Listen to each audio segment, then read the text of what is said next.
Hi எல்லாருக்கும் வணக்கம். Welcome to text book Tamil. RRB Jai notification release பண்ணியிருக்காங்க. இந்த நோட்டிஃபிகேஷனில் நீங்கள் அப்ளை பண்ணுறதுக்கு என்னென்ன பாயிண்ட்ஸ்லாம் ரொம்ப முக்கியமோ அது எல்லாமே இந்த வீடியோவில் பார்ப்போம். மறக்காமல் இந்த வீடியோவை வந்து ஃபுல்லாக கவனிங்க. இப்போ பார்த்தீங்கன்னா உங்களுக்கு வந்து மொத்தம் வந்து அரௌண்ட் 8000 வேகன்சிஸ் வந்து விட்டுருக்காங்க. அப்ளிகேஷன் டேட் எப்போ ஓப்பன் ஆகுதுன்னு பார்த்தீங்கன்னா 30th ஜூலை வந்து ஓப்பன் ஆகுது. ஆகஸ்ட் 29 வரைக்கும் இருக்குது. அதுக்கப்புறம் என்ன பண்ணுறாங்கன்னா அவங்க வந்து ஒரு விண்டோ கரெக்ஷன் விண்டோ கொடுத்துருக்காங்க. 30th ஆகஸ்ட்லேருந்து செப்டம்பர் 8 வரைக்கும். அது வரைக்கும் நீங்கள் வந்து உங்களுக்கான கரெக்ஷன்ஸ் ஏதாவது அப்ளிகேஷனில் ஏதாவது தப்பு பண்ணியிருந்தீங்க அப்படின்னா நீங்கள் வந்து கரெக்ஷன்ஸ் பண்ணலாம். அதுக்கப்புறம் பார்த்தீங்கன்னா அதை பற்றி பின்னாடி இந்த வீடியோலேயே பார்க்கலாம். பாருங்கள், சொன்ன மாதிரி வந்து அரௌண்ட் 8000 வேகன்சிஸ் வந்து இந்த வாட்டி அலாட் பண்ணியிருக்காங்க. அது மட்டும் இல்லாமல் ஏஜ் லிமிட்டில் என்ன பண்ணியிருக்காங்கன்னா, this includes the age relaxation of 3 years in age beyond the prescribed age limit as one time measure due to the COVID-19 pandemic. COVID-19 ஏற்பட்டதுனால உங்களுக்கு வந்து என்ன பண்ணுறாங்கன்னா 3 years வந்து அதில் ரிலாக்ஸேஷன் கொடுத்துருக்காங்க. இல்லைனா நார்மலாக பார்த்தீங்கன்னா 18 33 வரைக்கும் தான் கொடுத்துருப்பாங்க. இந்த வாட்டி 18 36 வரைக்கும் கொடுத்துருக்காங்க. சரிங்களா? அதுக்கப்புறம் முக்கியமான பாயிண்ட் நம்ம எது பார்க்கணும்னா, candidates must ensure that they possess or fulfill all prescribed educational and technical qualifications for the post on or before the closing date of submitting applications. Candidates waiting for the final results prescribed educational or technical qualifications are not eligible to apply. So இது ரொம்ப முக்கியமானது. இப்போ வந்து உங்களுக்கு வந்து இந்த qualification education qualification பொறுத்த வரைக்கும் உங்களுக்கு எல்லாமே உங்களுக்கு வந்து இந்த கடைசி நாள், அதாவது ஆகஸ்ட் 29க்குள்ளே உங்களுக்கு வந்து உங்கள் கையில் இருக்கணும், இல்லை வந்து பப்ளிஷ் ஆகிருக்கணும். எனக்கு வந்து இப்போ நான் வந்து ஃபைனல் எழுதியிருக்கேன், எனக்கு வந்து ரிசல்ட் வந்து ஆகஸ்ட் 29க்குள்ளே வராது, எனக்கு வந்து செப்டம்பரில் வரும், அக்டோபரில் வரும் அப்படின்ற பட்சத்தில் உங்களால் இந்த எக்ஸாம் வந்து அட்டன் பண்ண முடியாது. சரிங்களா? இல்லை உங்களுக்கு வந்து க்ளோசிங் டேட் முன்னாடி எனக்கு வந்து ரிசல்ட் வந்துடும் அப்படின்னா நீங்கள் வந்து இந்த எக்ஸாம் வந்து அட்டன் பண்ணலாம். ஓகேங்களா? அது முக்கியமான பாயிண்ட். அதுக்கப்புறம் வந்து application should be submitted only through any of the official RRB websites. So RRB websites எதெல்லாம் அவங்க கொடுத்துருக்காங்க நோட்டிஃபிகேஷன்லேயே, அது வழியாக தான் நம்ம வந்து ஆன்லைனில் வந்து அப்ளிகேஷன் கொடுக்க போகிறோம். அதுலேயும் பார்த்தீங்கன்னா நீங்கள் வந்து ஒரு அப்ளிகேஷன் தான் ஃபைல் பண்ண முடியும். நீங்கள் வந்து மல்டிபிள் ஆர்ஆர்பிஸ் வழியாக நீங்கள் வந்து வெப்சைட் வழியாக நீங்கள் ஃபைல் பண்ணிங்கன்னா உங்கள் அப்ளிகேஷன் வந்து ரிஜெக்ட் பண்ணிடுவாங்க. ஓகேங்களா? அதுக்கப்புறம் வந்து ஸோ இது வந்து முக்கியமான point. Crucial date for claim of SC, ST, OBC, EWS, EBC status or any other benefit, fee concession, reservation, age relaxation where not specified otherwise will be closing date for submission of online applications against this notification. So என்ன சொல்கிறாங்கன்னா, நீங்கள் வந்து எந்த வகையான வந்து சலுகைக்காகவோ இல்லை எந்த வகையான ரிசர்வேஷனுக்காகவோ நீங்கள் வந்து ஃபைல் பண்ணோன்னா அதுக்கான எல்லா டாக்குமெண்ட்ஸும் உங்களுக்கு வந்து இந்த கடைசி நாள் ஆகஸ்ட் 29க்குள்ளே உங்கள் கையில் இருக்கணும். அதுக்கப்புறம் உங்களுக்கு வர மாதிரி இருந்துச்சுன்னா உங்களால் இந்த எக்ஸாம் வந்து எழுத முடியாது, இல்லைனா அட்லீஸ்ட் அந்த ஒரு பெனிஃபிட்டோடு உங்களால் எழுத முடியாது. சரிங்களா? அப்புறம் மெடிக்கல் ஃபிட்னஸ் இருக்கும் உங்களுக்கு வந்து. அது வந்து ஸ்டேஜஸ் ஆஃப் எக்ஸாமினேஷன் நம்ம வந்து டிஸ்கஸ் பண்ணுவோம். ஏஜ் கொடுத்துட்டாங்க. ஸோ மொத்தம் எத்தனை ஸ்டேஜ் பார்த்தீங்கன்னா, மொத்தம் வந்து ரிட்டன் எக்ஸாம் பார்த்தீங்கன்னா 2 எக்ஸாம் இருக்குது, CBT 1 CBT 2. அதுக்கப்புறம் உங்களுக்கு வந்து டாக்குமெண்ட் வெரிஃபிகேஷன் நடக்கும். அதுக்கப்புறம் வந்து உங்களுக்கு மெடிக்கல் ஃபிட்னஸும் நடக்கும். சரிங்களா? டீட்டெயில்டாக பேட்டர்ன் வந்து பார்ப்போம் இந்த இதுலேயே. அதுக்கப்புறம் வந்து முக்கியமான விஷயம் என்னென்னா, நீங்கள் வந்து இந்த எக்ஸாம் வந்து அப்ளை பண்ண போகிறீங்க. அப்ளை பண்ணி இந்த எக்ஸாம் ரிசல்ட் எல்லாம் வர வரைக்கும் நீங்கள் வந்து உங்களுடைய மொபைல் நம்பரும் உங்களோட இமெயில் ஐடி வந்து சேஞ்ச் பண்ணாமல் அப்படியே வச்சுக்கணும். ரொம்ப ரொம்ப ஆக்டிவாக வச்சுக்கணும். ஏன்னா வந்து ஆர்ஆர்பி பொறுத்த வரைக்கும் எல்லா நோட்டிஃபிகேஷன் எல்லா இதுவுமே வந்து அவங்க என்ன சொல்கிறாங்கன்னா, உங்களோட மொபைல் நம்பர் வழியாக தான் உங்களுக்கு வந்து கம்யூனிகேட் பண்ணுவாங்க. அதனால தான் இங்கே சொல்கிறாங்க, mobile number and email ID should be active till the completion of recruitment and appointment process. நீங்கள் இன்றைக்கி ஃபைல் பண்ணுறீங்க அப்ளிகேஷன், இன்னிலிருந்து உங்களுக்கு ரெக்ரூட்மெண்ட் ப்ராசஸ் முடிகிற வரைக்கும் உங்களுக்கு அந்த மொபைல் நம்பரும் அந்த இமெயில் ஐடியும் ரொம்ப ரொம்ப முக்கியம். சரிங்களா? அதுக்கப்புறம் நெகட்டிவ் மார்க்கிங் இருக்கான்னு கேட்டிங்கன்னா கண்டிப்பாக இருக்குது.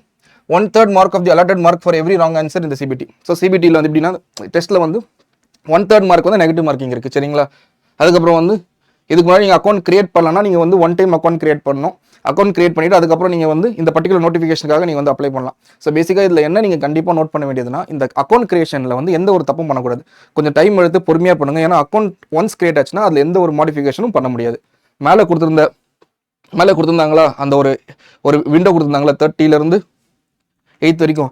இந்த விண்டோ எதுன்னு பார்த்தீங்கன்னா, அப்ளிகேஷனில் ஏதாவது தப்பு பண்ணால் அதில் நீங்கள் வந்து கரெக்ஷன் பண்ணுறதுக்கான விண்டோ தான். ஆனால் நீங்கள் ஒன்ஸ் ஒரு அக்கௌண்ட் கிரியேட் பண்ணிட்டீங்கன்னா உங்களுக்கான அக்கௌண்ட் கிரியேட் பண்ண அப்புறம் உங்களால் அதை வந்து மாற்ற முடியாது. ஸோ அக்கௌண்ட் கிரியேட் பண்ணும்போது ரொம்ப கேர்ஃபுல்லாக கிரியேட் பண்ணுங்கள். அது டைம் எடுத்து கொஞ்சம் பொறுமையாக கிரியேட் பண்ணிக்கலாம். சரிங்களா?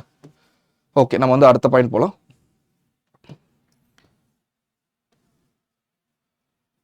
ஓகே,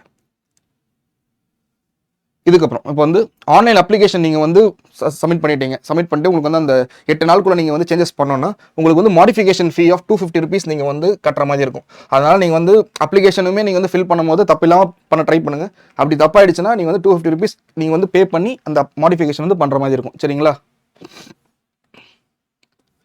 அதுக்கப்புறம் முக்கியமான பாயிண்ட் எதுனா, அதான் முன்னாடி நம்ம சொன்ன மாதிரி candidates who submit more than one application against this sin will be summarily rejected. அதாவது வந்து ஒரு அப்ளிகேஷன்ஸ் மேலே நீங்கள் வந்து மல்டிபிள் அப்ளிகேஷன் ட்ரை பண்ணீங்கன்னா உங்களுடைய அப்ளிகேஷன் வந்து ரிஜெக்ட் பண்ணிடுவாங்க. இதே வந்து இவங்க வந்து ஃபியூச்சரில் எந்த ஆர்ஆர்பி இல்லை ஆர்ஆர்சி எக்ஸாம்ஸும் உங்களை எழுத முடியாமல் பண்ணவும் முடியும். சரிங்களா? அதனால அது கொஞ்சம் கேர்ஃபுல்லாக இருந்துக்கோங்க. அடுத்து candidates should enter the name, father's name and date of birth as recorded in the matriculation, SSLC, high school examination certificate or an equivalent certificate only. So school சர்டிஃபிகேட்ஸ்லாம் உங்களுக்கு வந்து மார்க் ஷீட்ஸில் வந்து எப்படி இருக்குது, உங்கள் நேம் எப்படி இருக்குது, அப்பா பேர் எப்படி இருக்குது, உங்களோட டேட் ஆஃப் பர்த் எந்த மாதிரி இருக்குது அது இருக்கோ அதே தான் நீங்கள் வந்து இதுலேயும் ஃபில் பண்ணணும். இல்லை எனக்கு வந்து அதில் சேஞ்சஸ் நான் பண்ணணும், இல்லை அந்த சேஞ்சஸ் பண்ணிவிட்டு அதுக்கேற்ற மாதிரி நீங்கள் அப்லோட் பண்ணணும் நீங்கள் நினச்சிங்கன்னா அது எல்லாமே இந்த அப்ளிகேஷன் க்ளோசிங் விண்டோக்குள்ளே பண்ணிடணும். அதாவது ஆகஸ்ட் 29க்குள்ளே இதோட சேஞ்சஸ்லாம் நீங்கள் பண்ணிவிட்டு அதுக்கப்புறம் நீங்கள் வந்து உங்களோட அப்ளிகேஷன் வந்து ஃபைல் பண்ணுற மாதிரி இருக்கும். சரிங்களா? ஸோ பேசிக்காகவே இதான் ஐடியா. நீங்கள் எந்த ஒரு சப்போர்ட்டிங் டாக்குமெண்ட் பண்ணோம், இல்லை வந்து இதை வச்சு நான் வந்து இதை நான் கிளைம் பண்ண போகிறேன், இதை வச்சு நான் வந்து அப்ளை பண்ண போகிறேன்னாலுமே அது எல்லாத்தோடைய ஒரிஜினல் டாக்குமெண்ட்டும் உங்ககிட்ட வந்து ஆகஸ்ட் 29க்குள்ள உங்கள் கையில் இருக்கணும். இல்லைனா உங்களால் அதை வச்சு உங்களால் வந்து அப்ளை பண்ண முடியாது. சரிங்களா? அதுக்கப்புறம் பார்ப்போம். அதுக்கப்புறம் இம்பார்ட்டன்ட் பாயிண்ட் நம்ம நோட் பண்ண வேண்டியதுன்னு பார்த்தீங்கன்னா நம்ம சொன்ன மாதிரி தான்.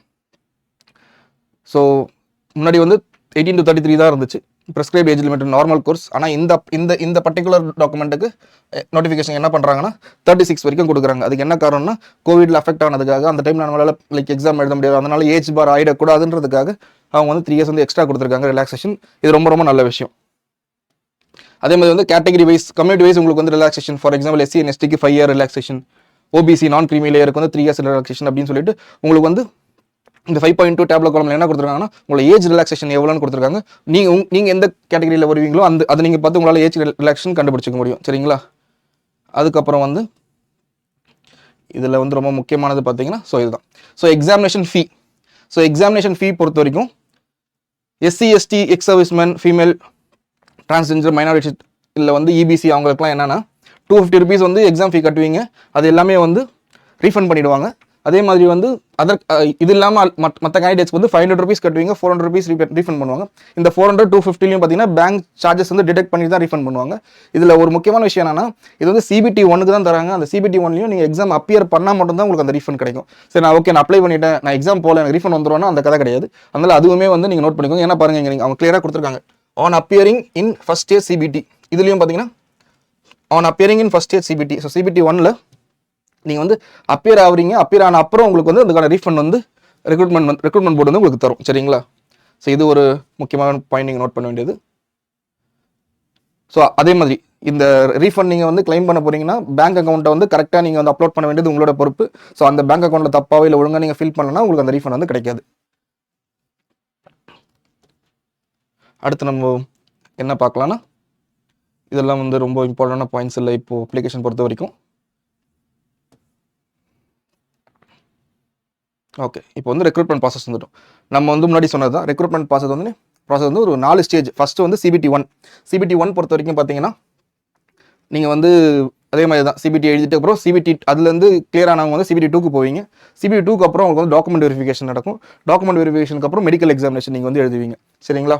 லைக் நீங்கள் அட்டன் பண்ணுவீங்க. ஸோ இது பேசிக்காக பார்த்தீங்கன்னா இந்த 4 ஸ்டேஜுமே ரொம்ப ரொம்ப இம்பார்ட்டன்ட். இதில் ஃபர்ஸ்ட் ஸ்டேஜ் வந்து குவாலிஃபைங் நேச்சர். அதை நீங்கள் வந்து குவாலிஃபை பண்ணால் மட்டும்தான் உங்களால் வந்து CBT 2க்கு போக முடியும். இங்கே பாருங்கள், இதில் கொடுத்துருக்காங்க பாருங்கள். ஃபர்ஸ்ட் ஸ்டேஜ் வந்து எல்லா போஸ்ட்டுக்கும் காமனானது. டியூரேஷன் பாருங்கள் 90 minutes. எவ்வளோ கொஸ்டின்ஸ்னா 100 questions. சரிங்களா? ஸோ அதில் என்னென்னலாம் டாபிக்லாம் லைக் சப்ஜெக்ட்லாம் இருக்குன்னு பார்த்தீங்கன்னா மேக்ஸ் இருக்குது, ஜென்ரல் இன்டெலிஜென்ஸ் அண்ட் ரீசனிங் இருக்குது, ஜென்ரல் அவேர்னஸ் இருக்குது, ஜென்ரல் சயின்ஸ் இருக்குது.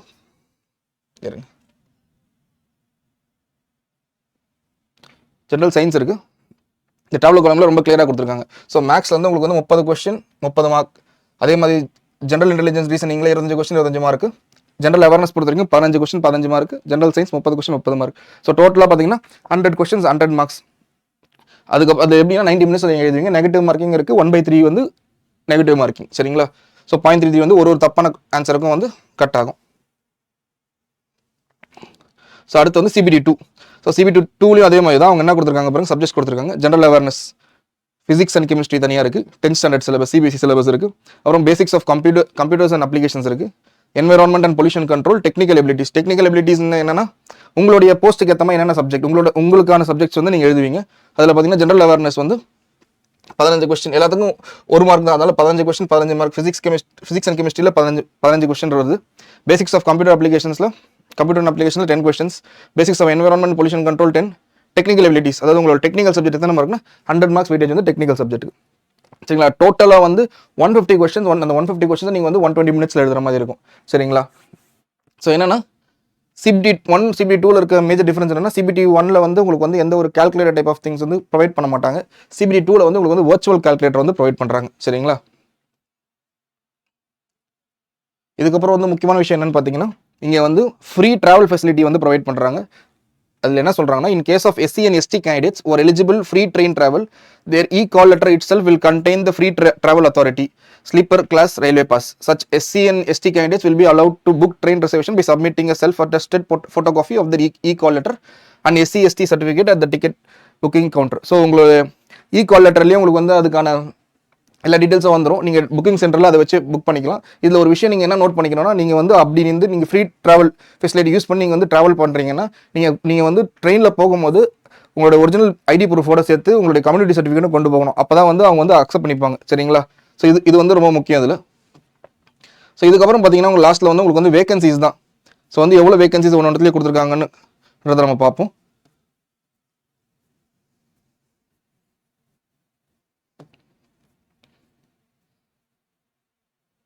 அதுக்கு முன்னாடி இங்கே பாருங்கள் சப்ஜெக்ட்ஸ் கொடுத்துருக்காங்க. ஸோ நீங்கள் வந்து அனெக்சர் 7A வந்து உங்களுக்கு வந்து டீட்டெயில் சிலபஸ் கொடுத்துருக்காங்க. நீங்கள் வந்து இப்போ வந்து சிவில் படிக்கிறீங்கன்னா சிவிலில் வந்து என்னென்ன டாபிக்ஸ்லாம் படிக்கணும், நீங்கள் வந்து இன்ஜினியரிங் மெக்கானிக்ஸ் படிக்கணும், பில்டிங் கன்ஸ்ட்ரக்ஷன், பில்டிங் மெட்டீரியல்ஸ் அதெல்லாம் படிக்கணும், அதெல்லாம் கொடுத்துருக்காங்க.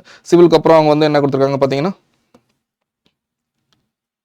எலக்ட்ரானிக்ஸ்க்கான சிலபஸ் கொடுத்துருக்காங்க. ஸோ அதுக்கப்புறம் வந்து மெக்கானிக்கல் அண்ட் அலைட் இன்ஜினியரிங் குரூப்ஸ்க்கான சிலபஸ்லாம் கொடுத்துருக்காங்க. ஸோ எல்லா சிலபஸும் அவங்க வந்து இதில் கொடுத்துருக்காங்க. ஸோ இந்த சிலபஸ்லாம் நீங்கள் வந்து கோத்ரூ பண்ணிக்கலாம், உங்களுக்கு வந்து எக்ஸாமுக்கு எதெல்லாம் யூஸ் பண்ணணும்னு சொல்லிட்டு. ஸோ இதை வந்து போஸ்ட் பேராமீட்டர்ஸ் கொடுத்தாங்க. இதுக்கப்புறம் வந்து வேகன்சிஸ்க்கான ஒரு டேபிள் கொடுத்துருப்பாங்க. பாருங்க வேகன்சி டேபிள். ஸோ இதில் தான் வந்து உங்களுக்கு வந்து ஃபுல் டீட்டெயிலும் இருக்குது. இந்த வேகன்சி டேபிளில் தான் உங்களுக்கு வந்து போஸ்ட் என்ன, எந்த டிபார்ட்மெண்ட், எந்த சப் டிபார்ட்மெண்ட், எந்த ரயில்வே, ஸோ வெஸ்டர்ன் ரயில்வேவா, சதர்ன் ரயில்வேவா, இல்லை எந்த ரயில்வேல எந்த கம்யூனிட்டிக்கு எவ்வளோ வேகன்சி சொல்லி ஃபுல் கம்ப்ளீட்டாக உங்களுக்கு கொடுத்துருப்பாங்க. ஸோ உங்களுக்கு வந்து இதில் பார்த்தீங்கன்னா உங்களுக்கு ஒரு ஐடியா கிடைக்கும், உங்களுக்கு வந்து எந்தெந்த வேகன்சி எந்தெந்த இதுன்னு. ஸோ இது வந்து vacancy like branch wise vacancy வந்து ஒரு ஷார்ட்ஸில் வந்து நாங்கள் வந்து உங்களுக்கு ப்ரொவைட் பண்ணுறோம். இப்போ இதில் வந்து உங்களுக்கு ஏதாவது பார்க்கணும், இதில் வந்து நீங்கள் வந்து இந்த பர்டிகுலர் போஸ்ட்டில் வந்து இந்த பர்டிகுலர் ரயில்வேஸில் வந்து எங்கே வந்து கொடுத்துருக்காங்கன்னா நீங்கள் இந்த டேபிள் வழியாக பார்க்கலாம். சரிங்களா?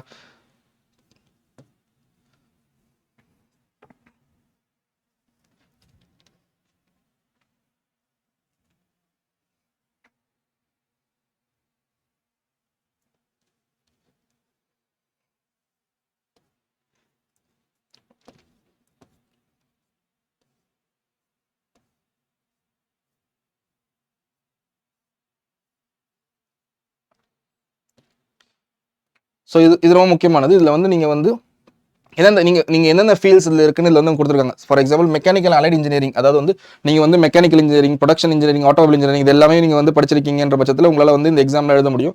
அதே மாதிரி எலக்ட்ரிக்கல் அண்ட் அலைட் இன்ஜினியரிங்கில் வந்து என்னென்னலாம் அவங்க வந்து ஆட் பண்ணியிருக்காங்க, எலக்ட்ரானிக்ஸில் வந்து என்னென்ன ஆட் பண்ணியிருக்காங்க, எல்லா டீட்டெயில்ஸும் இங்கே கொடுத்துருக்காங்க. Instrumentation and control engineering, communication engineering, computer engineering, information technology, IT படிச்சிருக்கீங்க, அது எல்லாமே வந்து இதில் இருக்கும். அதே மாதிரி சிவிலுக்கும் கொடுத்துருக்காங்க.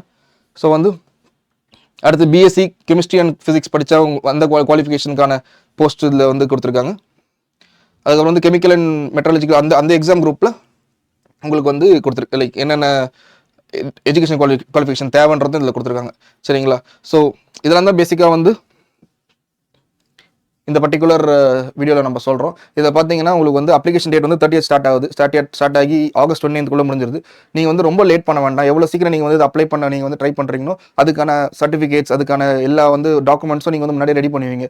சப்போஸ் நீங்கள் வந்து லாஸ்ட் மினிட்ல ட்ரை பண்ணி ஏதோ ஒரு டாக்குமெண்ட் உங்ககிட்ட இல்லை, இந்த டாக்குமெண்ட் நான் வந்து சரி பண்ணணும், இல்லை இந்த டாக்குமெண்ட் நான் வந்து லைக் சேஞ்ச் பண்ணி கவர்மெண்ட் கிட்ட வந்து வாங்கணும்னா அப்புறம் அதுக்கு லேட் ஆகிடும். அதனால் லைக் அப்ளிகேஷன் டேட் ஸ்டார்ட் ஆகி கொஞ்ச நாள்லேயே நீங்கள் வந்து முடிஞ்ச வரைக்கும் அதை அப்ளை பண்ணுங்கள். இது ரொம்ப ஹெல்ப்ஃபுல்லாக இருக்கும். இந்த எக்ஸாம் வந்து ரொம்ப வருஷம் கழிச்சு வந்திருக்கு, ஆல்மோஸ்ட் 4 to 5 இயர்ஸ்க்கு அப்புறம் வந்திருக்கு. ஸோ இது ஒரு நல்ல ஆப்பர்ச்சுனிட்டி. வேகன்சிஸும் நல்லா இருக்குது, நிறைய ஜோன்ஸில் இருக்குது. நீங்கள் எந்த ஜோன் ஆசைப்படுறீங்களோ அந்த ஜோன்ஸ்க்கான எக்ஸாம்ஸ் நீங்கள் வந்து எழுதலாம்.